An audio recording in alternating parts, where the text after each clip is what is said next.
Okay. Good afternoon, everyone. Welcome. Our speaker today, it's a pleasure to introduce him, is Sandro Meloni.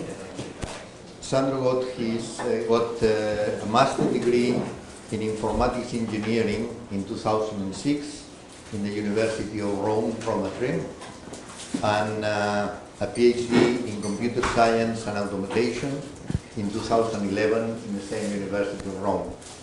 He's presently a Ramón y Cajal Fellow in the BIFI, Institute for Biocomputation and Physics of Complex Systems in Zaragoza. And this year he also got a position as permanent tenured scientist, and he will join IFISC sometime in 2018 as a permanent member of our research team. And this year he also got the Junior Scientific Award of the Complex Systems Society. I read the quote. Dr. Sandro Meloni, blah, blah, blah, for getting the basis of what is now modern network science and for opening numerous paths in the application of networks to biological, social, and natural systems, including pioneering topics such as control of networked systems, human mobility, patterns, system biology, and computational social science. Okay?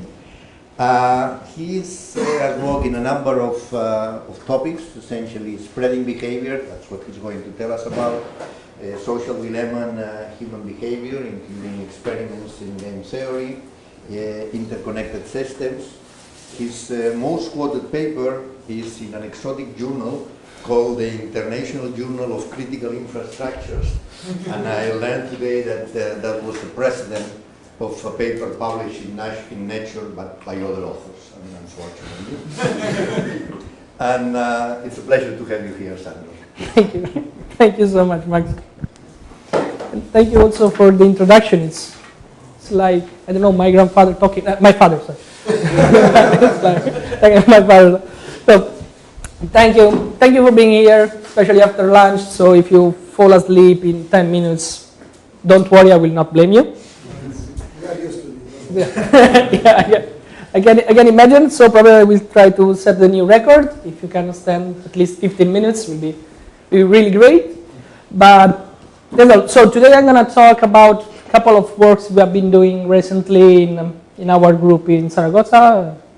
But the idea is that at the end I will also ask you your help, if you can help me finish the paper, because I'd like to publish it soon. So that's the idea. But let me start with a very simple example.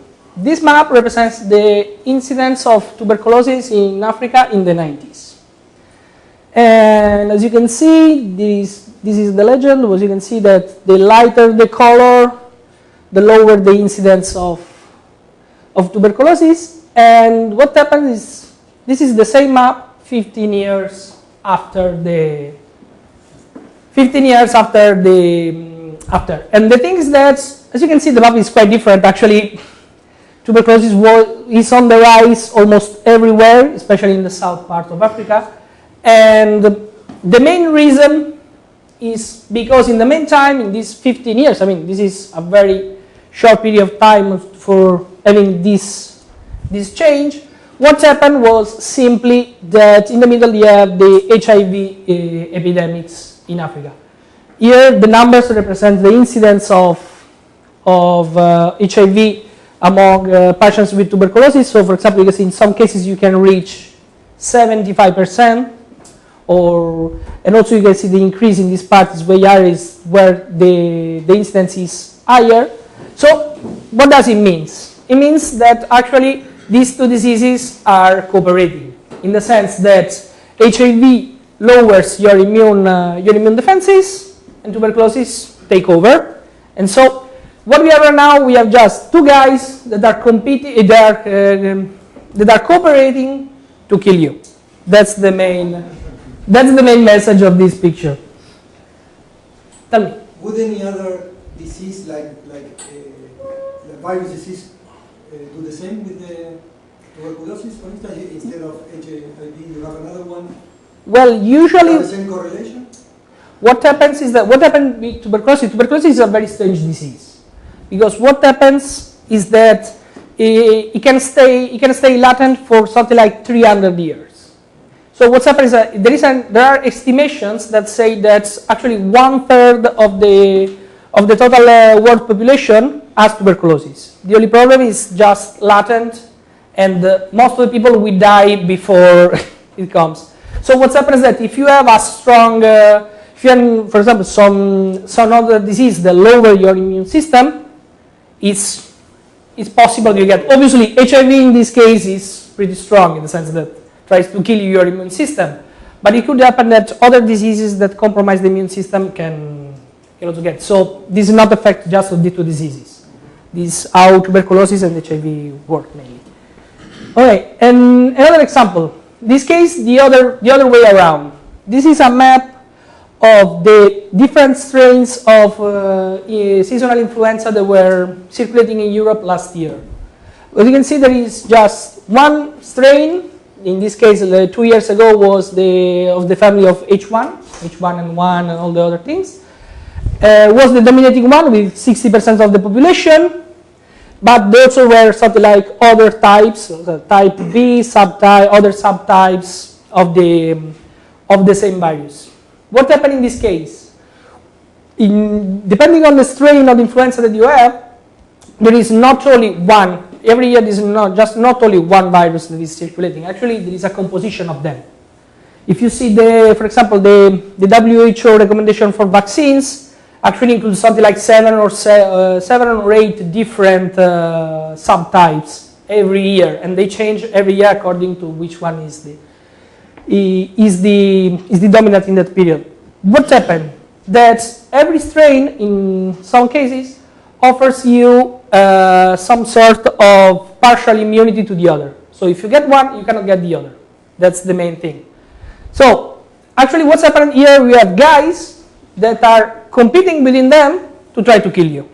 That's the other take-home message. So we have competition between diseases.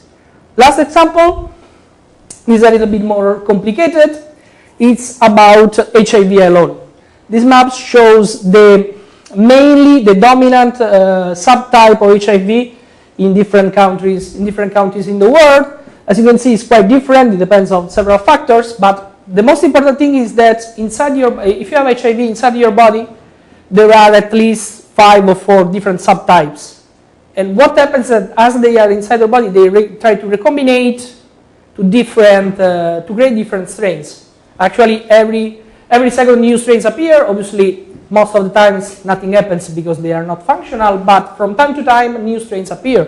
For example, this is just the subtypes of HIV1 and HIV2. As you can see, the M group is one of the dominating. There are several different subtypes of these. So what's happening here in this context is we have lots of different guys. Actually, they are evolving one each other to try to kill you.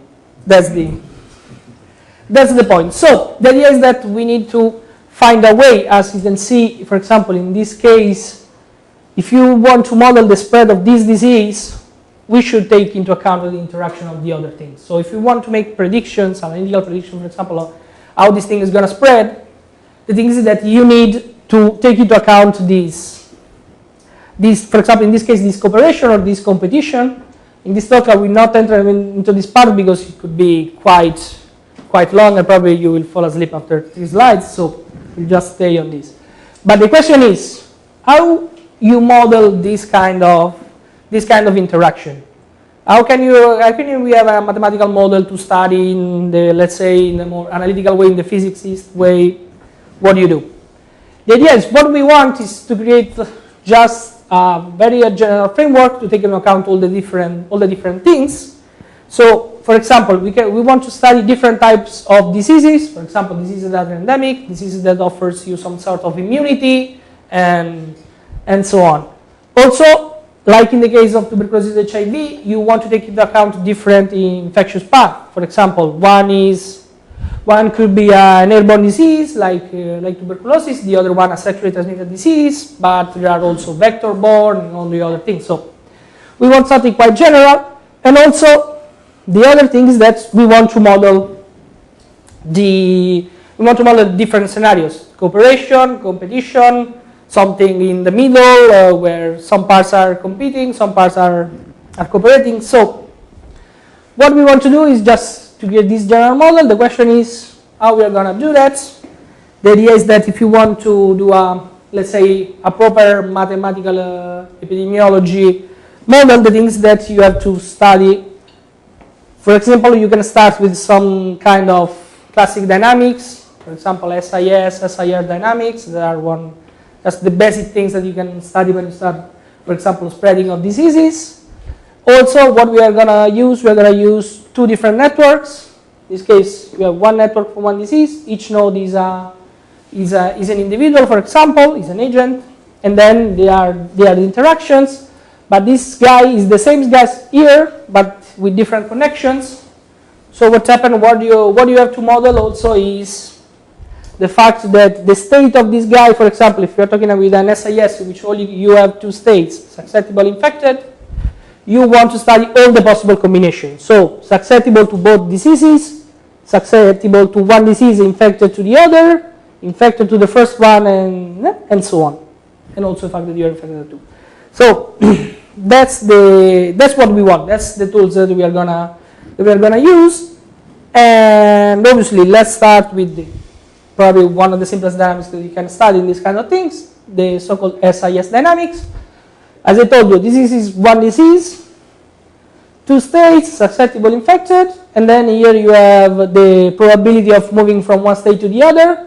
So if I am infected, get in touch with the susceptible get the disease with this probability, and then if you are susceptible, you recover with this at this rate, let's say. So these are just the basics. What we want to study is to find what is called the epidemic threshold, so the lower value of the infection probability to get the disease. This is something quite standard. So the idea is we have all the tools. Now what we need is that we need to model all the types of interaction that we described. Mainly there are three different types of interaction that you can take into account. The first one is a modification in the susceptibility. So the fact that I have another disease compromise my immune system, for example, so I can get the other one. Or the other way around. I get one strain of influenza, I need to get I have some kind of immunity to the other one, so my probability of getting the disease is lower. Also, we have the other part, the symmetrical part, in which the fact that if I have another disease, I can also be able to spread more the other one. This is something also common, for example, for HIV, because your immune defenses are lower, and so every time you spread a disease, let's say your viral charge is larger than usual. So we have this other parameter to take into account. Finally, the other thing that can happen is just the fact that if you have another disease, your recuperation time is longer than usual or shorter. It doesn't make too much sense, shorter, but that's the thing. So from this we can build the model. Actually, what we have is that if you want a cooperative diseases, what you have is that you put this greater than 1, this is lower, and that's all for this case. You can also do the other way around for competitive. It's exactly the same thing. So if we try to sum up all we have, this is the general scenario just for one disease. What you have is that this is the normal scenario in which there is no other disease. This is the fact that you're more susceptible, more infectious. This is a mess, mainly, because you have both things. But this is the way of represent just the transition, all the transition that you can have from one state to the other. Obviously, the thing is symmetrical, so you have exactly the same thing for the other disease, but it's pretty straightforward. And with this, now you need to solve this thing. So the idea is that let's write down some equations. I know that at this hour is the right thing to do. So the idea is, Actually, what you can do, you can write an heterogeneous mean field formulation of the model. It's quite messy, but the structure is really simple. Actually, it's very similar to the standard case of just one disease. So here you have all the possible compartments, the time evolution of the possible compartments, and here K and L are the degree of the compartment in the first network and in the second one. Then follows this mess of things, but it's pretty straightforward. It's just representing the probability of moving, representing the possibility of moving from this one to the other one, and this represents the probability of getting the disease. This is the probability of getting the second disease. You can get the second disease from one link pointing to a SI node, or one link pointing to a double infected node. You can get the same thing from the other disease, and then you need to solve this thing. It's quite straightforward. It's not so different from the standard case. The general format. Then you get this thing. That for this we got a prize from the APS as the ugliest equation in a APS paper in 2014, as you can see. But more or less it makes sense. It's not so different from the normal one, except that you are considering all the cases. The most important thing in respect to the case of one disease is this point here. The fact that the threshold of one disease depends on the incidence of the other disease. So the fact that they are interacting, the threshold changes from one to the other. That's the main message about this thing. Also, believe me, if you put this thing to 0, you recover the nice one, the elegant one by Vespignani and Pastor Satoras. We are working on making it better, but I don't think you're gonna succeed. What is sigma? Sigma, this thing, is the probability of getting the disease from one or getting one of the two diseases. So here you have, this represents the probability that one of your links points to a node that is in the SI state. This is the same thing for II state. This is the probability of getting the disease, and obviously if you have the other one as the disease, what's happened is that this is the enhancement factor that you have on this. But it represents the probability of getting infection from the other of this disease. In the case of disease 2. So the equations for different degrees, the variables, yeah. are coupled in some way or something. Yeah, I mean you have SS is coupled with the other one. Yeah, but with different degrees. Yeah. No. Yeah, actually what's happened is that the things that you are in, your degree doesn't change. So the only things that change is your probability of getting the disease. This gives you the coupling. These two, I didn't put them because they are quite large, but these two represents the coupling with the other degrees. Actually just a sum of all this one is a sum over this one. So basically sigmas depend on everything. Yeah, it's just the sum of this variable. Is the sum over this variable over the degree distribution. Sigma is not a parameter. Sigma is not a parameter. No, it's not a parameter. I didn't put it there because it didn't fit. Okay. But actually, you have an expression on this.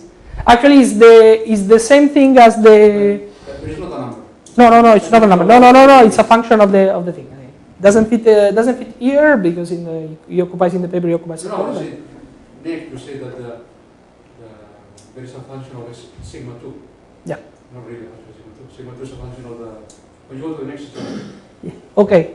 Here, on the left hand side, have sigma 2. Sigma Yeah. 2 is a complicated function.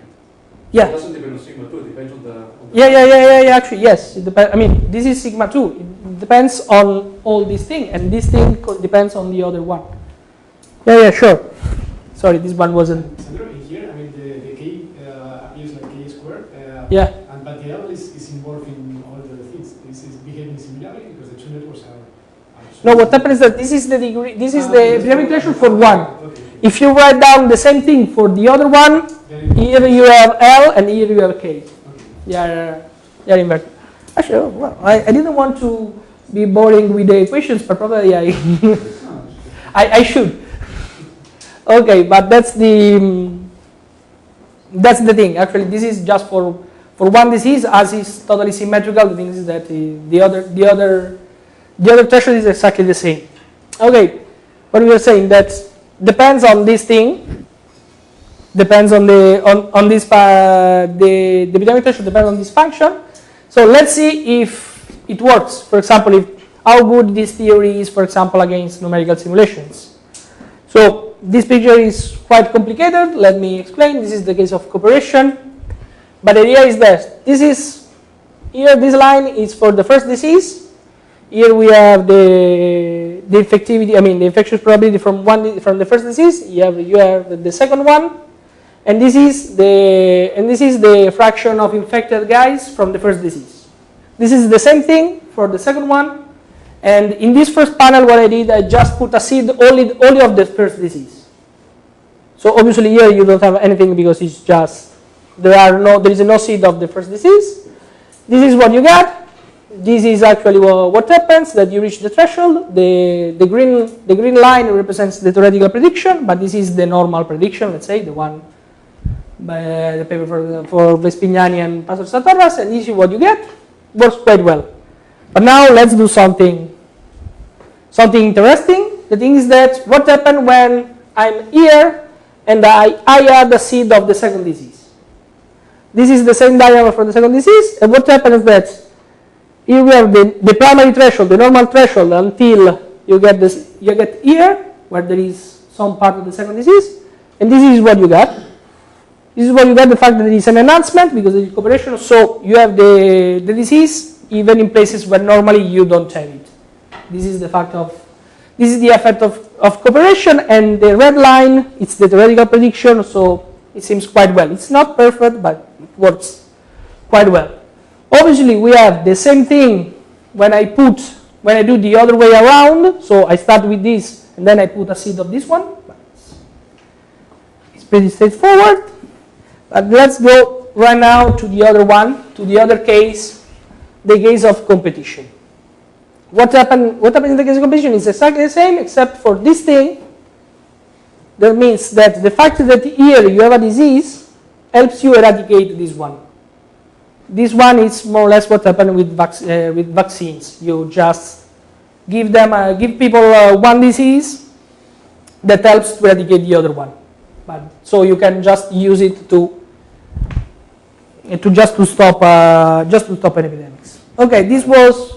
The transitions are always continuous. Yeah. There is no modification of the order. I will get that. Very nice question. Actually, I think that we can skip the next 5 slides and go directly to that point. But that's the point of the talk actually. Let's go. Okay. Right now that I spoiled the end of the talk, probably we can skip this part. Is the same thing with the SIR dynamics, but it's more or less the same. Quite boring. The only problem is that right now this thing becomes a mess because instead of 4 states, you have 9 possible states, and you need more. If you want to keep it general, you need 3 parameters more to get these. To model all these things.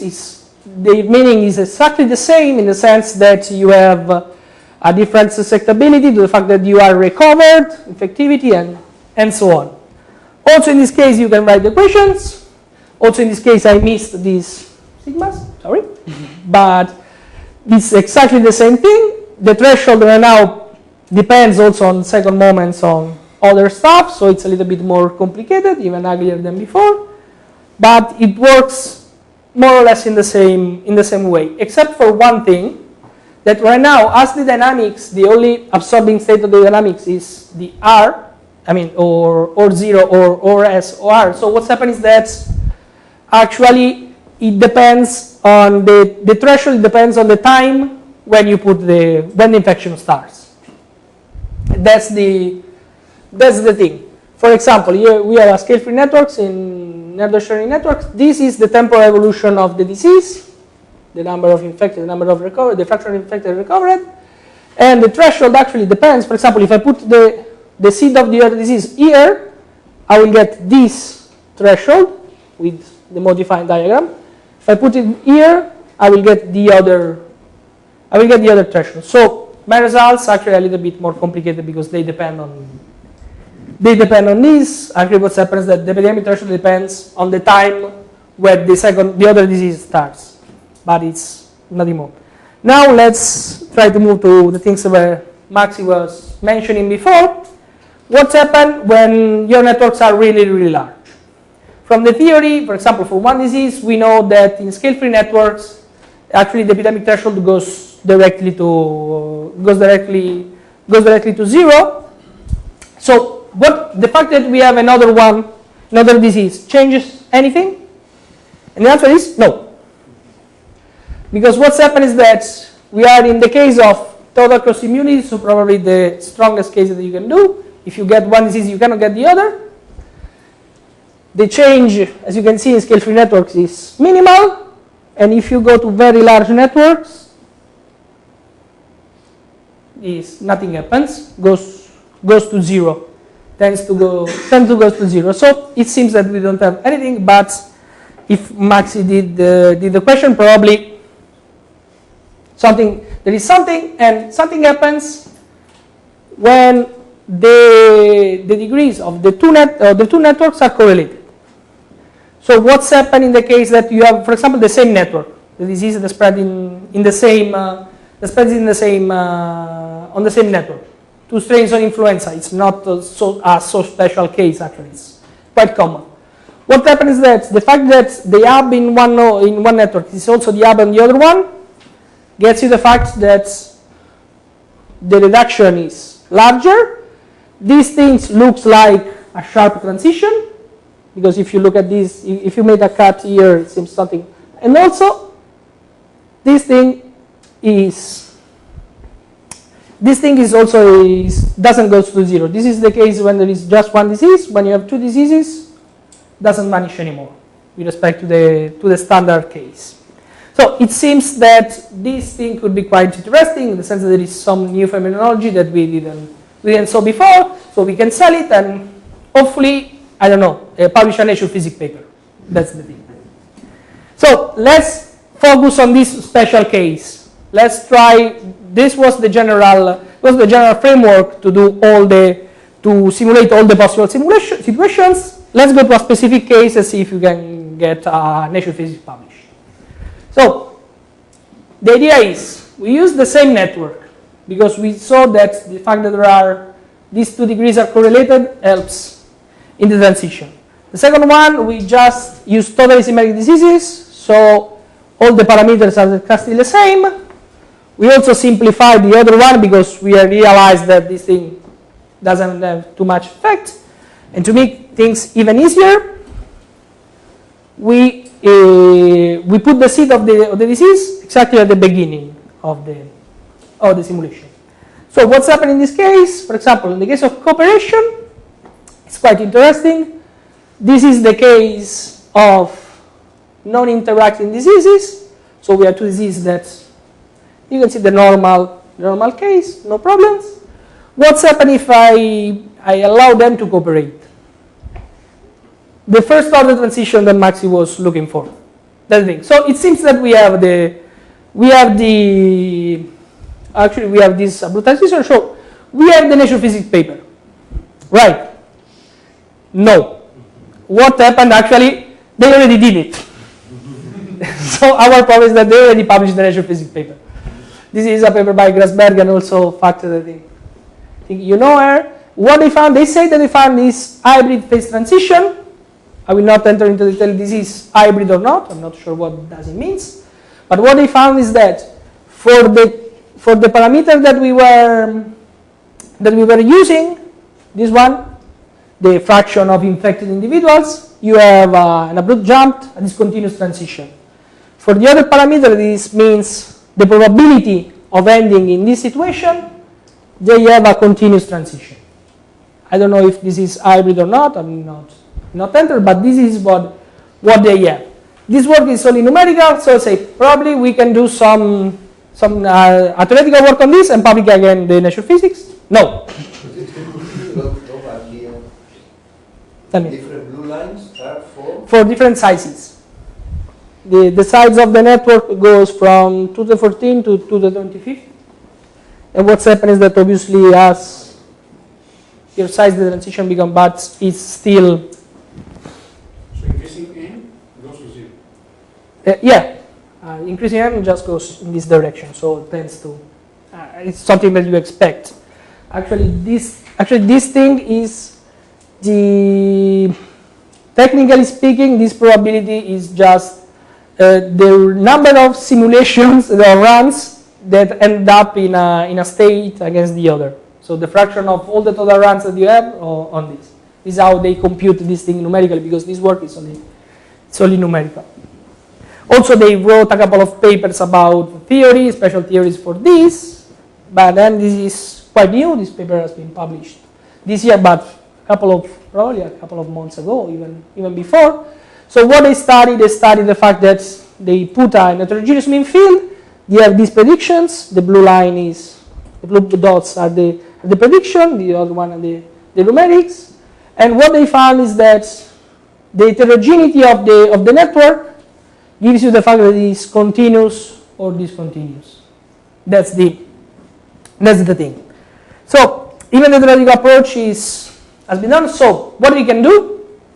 The thing is that if you cannot be the first, at least try to be the best. That's the way. So let's try to write down a theory that can do something better than this, and trying to avoid the heterogeneous mean field.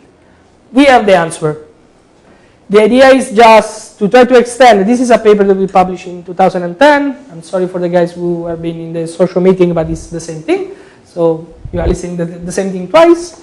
But the thing is that trying to model the spreading process as a Markov process. So the idea is to write down a set of equations, one for each node in the network, and to study the transition as a Markov process. So here we have the probability of getting the disease. So this is the probability of being infected at time t plus 1. This is the probability of getting the disease, the probability of being infected and not get cured, and the probability of being infected, get cured, and get the disease again. So this is all the things here. The idea is try to extend this thing to the case of two interacting diseases, and see if we can do something better than the paper. What is PI? The probability of? This is probability of being infected for node I at time t. And these are the transitions. So the transition probability actually is a Markov process. This is mean field again. This is. No, I mean this works. This is just for every single node in the network. Meaning you have a set of, if you have n nodes, you have n equations. You can solve it analytically, so you can get an expression for the epidemic threshold analytically without running nothing. Or if you want to have the entire phase diagram, one thing you can do, you can iterate this thing. You can solve this thing in the stationary state as a fixed point equation, or just iterate it in this way. And then you will get the stationary solution that allows you to get the entire phase diagram. But the only assumption that you have here is that the process is Markovian. In most of the cases, holds. Depends that you are trying to plane with a different thing. But so that's the idea. And right now we have to export this thing to the case of two diseases. In principle, it's quite straightforward in the sense that it doesn't technically doesn't have any complication. The only problem is that you have to work a little bit because the transition probabilities are different. But the idea is that these are the probability of being in state XX at time t, and these are the probabilities of moving from one to another. So the things that you have to do, you have just try to enumerate all the possible transitions that you have. So just take just one example, is a transition from state SS. The first one, that if I remember correctly, this is the probability of not getting the first disease. This is 1 minus for the second disease, so this is the probability of getting the second disease. And you are just coupling all of them. obviously you repeat it for all the possible things. This is quite boring. Also for this thing. And then what happens is that you can, if you put everything together, you have all the possible transitions, and you have the same expression as before. The only problem is that now for each node you have 4 of them. Actually 3, because just one is not, it's not independent. But 3 of them, so you can solve it the same way, the same way as before. And this is what you got. It's somehow way better than before. It works for the no-interacting case. It works quite well for the interacting case. Also, what's happened is that you can see also the fact that there is B stability, and catches almost everything that you want. Actually, it works quite well also for all the possible values of cooperation, till no cooperation, till this thing. So this is our new theory, but obviously, as this is not a new idea, we need something more to publish the fucking measure physics paper. That's the thing. So, design competition. This is the other way around. I don't know why, but in the literature, there are very few works. Right now, everybody is working on cooperation because they saw this nice phase transition. So, nobody is working on competition. So, our idea to get the natural physics is to work on this thing. But obviously, we are still working. Actually, the last figure I finished the last night. So, I need your help also because there are lots of people very good in statistical physics, so if you can help me with a transition, it would be really appreciated. But that's the thing. There are, as I told you, there are actually no approaches, or at least up to my knowledge, about this thing about competition. The only thing that you have is in the paper of Castellano, this small paragraph. They say that in that case, our theory predicts a continuous transition in the case of in the case of cooperation. And that, it seems to work in the sense that if you run the simulations with our code, you get this thing that, yes, more or less it's reasonable. But as I was trained as a computer scientist, one of the things I like to do is actually to look exactly at the data. So have us not automatic thing, just take what's happened is what I found is this thing. So here is where I need your help. What we found is that is for this infectivity is quite large. It's more or less here. So we have this point more or less. If you look at the single realizations, what happens is that this is the final value that we are plotting. You can see that this value is mainly due to just one of the 2 diseases. That means that they die. And actually, if you look at the temporal evolution, they die in the first 5 steps. One of them, because the way you're doing it, you put a seed of a double infected node, and then you start to left it, and you see how it expands. The only problem is that at the beginning, most of the times it dies, so you don't have. So what's happened is that it doesn't work. So if you run the simulation in this way, that doesn't work. There are only few cases, for example, this one, in which actually you have the same, more or less the same value at the end, but discomposed by the 2 different diseases. And what happens if you plot only this one? Obviously, to do so, you have to run thousand of runs to have enough statistics. But what you got this thing. So there is a shift in the transition, and also there is a gap. The only thing is that now we need to get right this thing. So to see if there is, first of all, if this technically could be defined as a phase transition. Because what's happened is that right now you have 3 different possibilities. So your system has three possible states. One dies, both survive, both dies. So technically speaking, I don't know if you can define it as a phase transition, but this is something you can do. But if you see, for example, how it evolved, seems that, I mean, it's not so, I mean, the gap is quite huge. Also, there is another thing that this network starts to be quite large to exclude some finite size effect. Most of the times what you see is that you see this kind of things, if the network is quite small, something like 500 nodes or something like this, you don't see it if you are in this case. Actually, if you try to see if there is B stability, even if the work is not the same, it seems that yes. you have something backward, forward.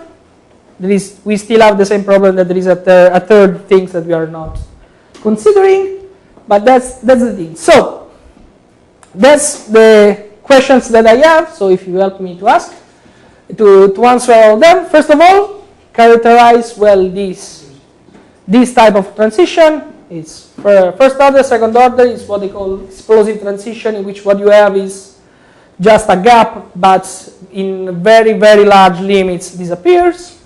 That's the first thing. Then, okay, this is what I was saying. Last one, a theory. Actually, we are working, and right now we have some. We are running some theory, running some simulation to test the theory to see if the theory that we have with the Markov works. So, more or less, that's the main thing. So the thing about all the possible things about the interacting diseases seems quite interesting for the fact that you have, from one thing, you have a first order phase transition, quite defined. Then you have a change here, so we have a point where the nature of the transition changes. We have this thing here with we don't know exactly how to call it, but it seems quite a large, let's say, phenomenology to still working on this kind of things. Just let me finish. There are some references. Obviously, I cannot cite all of them. There is also very nice work from people from the house about temporal networks. This is one of the things that I would like to do in the future, but obviously, as you already did it, probably will not do it. There's also this paper by Avlin and Boccaletti, where they study something similar, but in more general terms. And let me also thank all these guys. It's Joaquin Sanz that is responsible for the first part of the work. All the equations that he wrote, actually we use A3 papers to write all the equations. This is my son Chenji. He's 45 right now, but is officially my son has been visiting us for 1 year, and I was responsible for him. And also there are a couple of friends, Facte, probably the nicest looking guy in the statistical physics edition, and nothing. That's all. Thank you so much.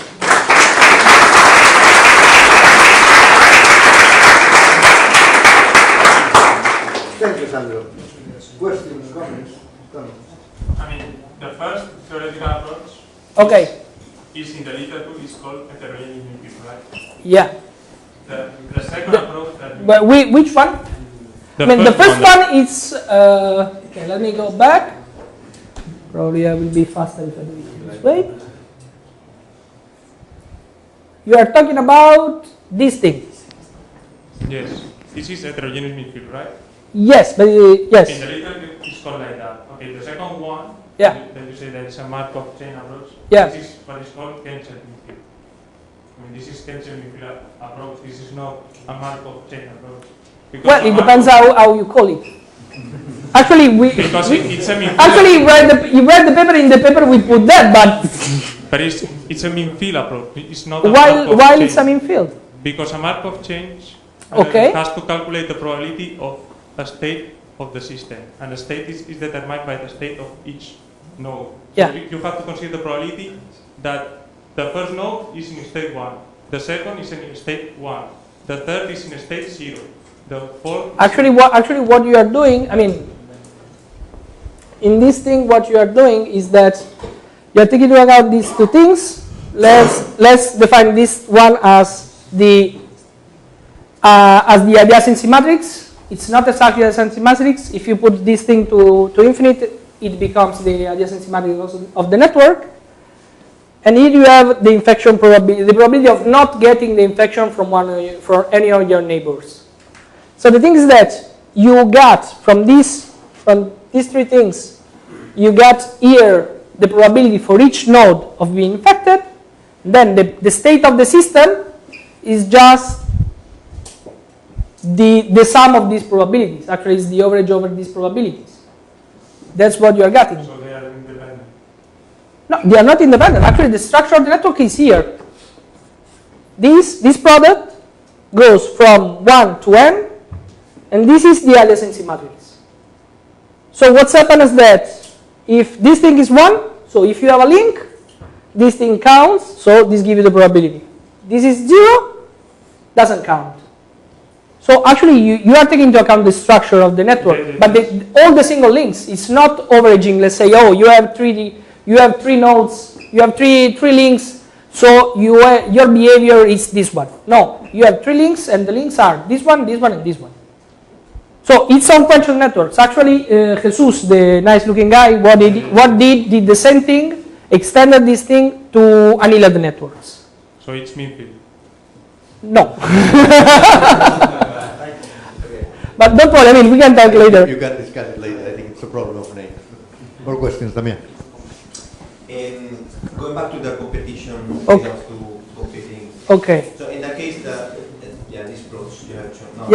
No, sorry, this is an animation. It will take an entire life to So you have here, if I understand correctly, you have 2 diseases. Yeah. And that are competing. Yeah. And the case you do here are symmetric. The two. Yeah. So. Is anyone here familiar with polarization dynamics in pixels? Doesn't that ring a bell? I mean, you have 2 states. Yeah. So you have either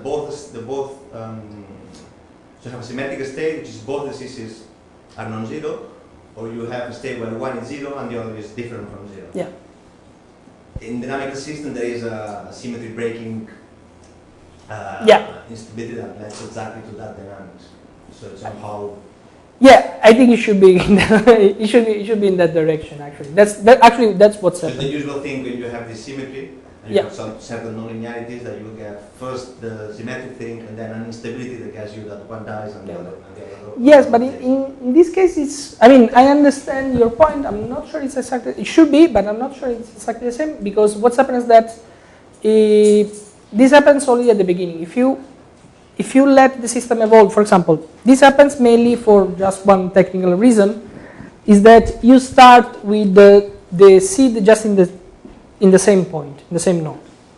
So what happens is that they try to propagate, but the probability that both will survive is really low.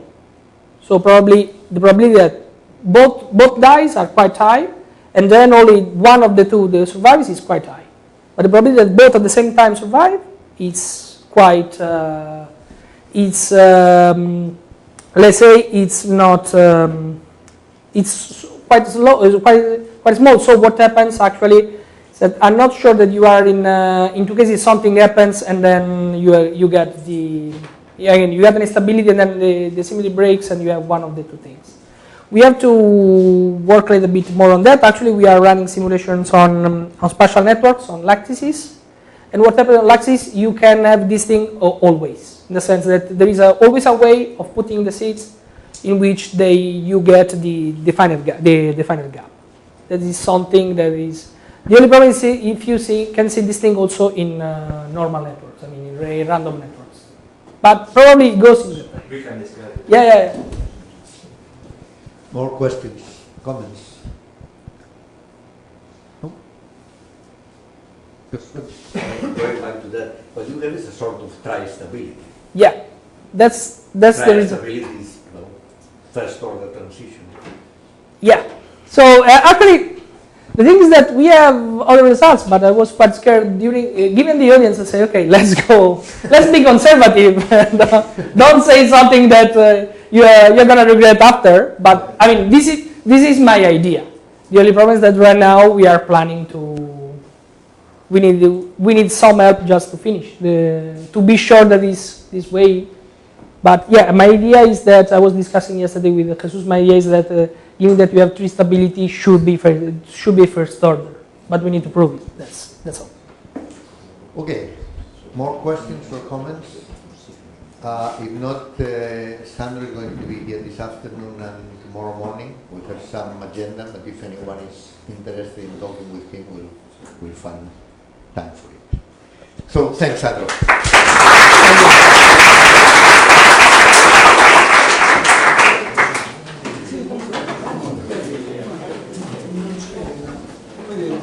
Gracias. Y gracias también por quedaros despiertos. No, aquí no se puede salir de Europa. Sacar el látigo que se duerme. Mientras el Madrid joven,